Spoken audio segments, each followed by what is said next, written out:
sono Alessia del gruppo Amici della Montagna di San Giovanni Lupatotto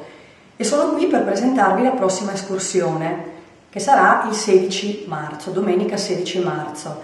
Andremo questa volta sul Baldo, sul nostro Baldo, però sul versante un pochino più sconosciuto che è quello lacustre, quello gardesano.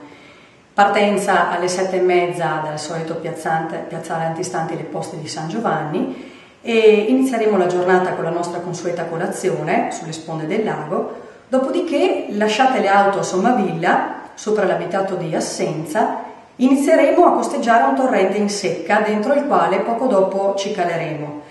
Risalendolo, circondato dalle alte pareti di una gola strettissima e molto affascinante dall'aspetto piuttosto primitivo,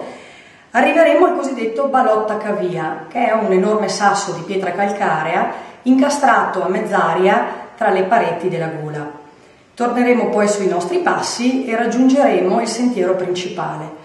una mulattiera dalla pendenza decisamente ardita, che metterà alla prova il nostro fiato, ma sicuramente la bellezza del paesaggio punteggiato di cipressi, olivi e l'allegria del gruppo farà sentire meno la fatica.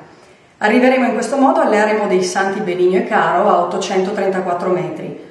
un luogo mistico alla base della Pala di San Zeno, dove nell'VIII secolo vissero i due santi eremiti cibandosi di bacche, radici e le rape della loro ortaglia,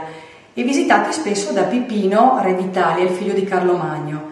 Qui consumeremo il nostro pranzo e tra un'occhiata al panino e una al panorama avremo anche modo di ascoltare i racconti dei miracoli dei due santi narrate simpaticamente dal nostro poeta veronese Berto Barbarani.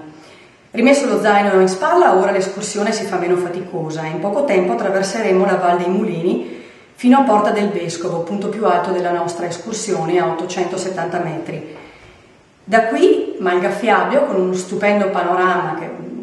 che farà vedere il nostro lago quasi per tutta la sua larghezza, e poi la discesa in mezzo al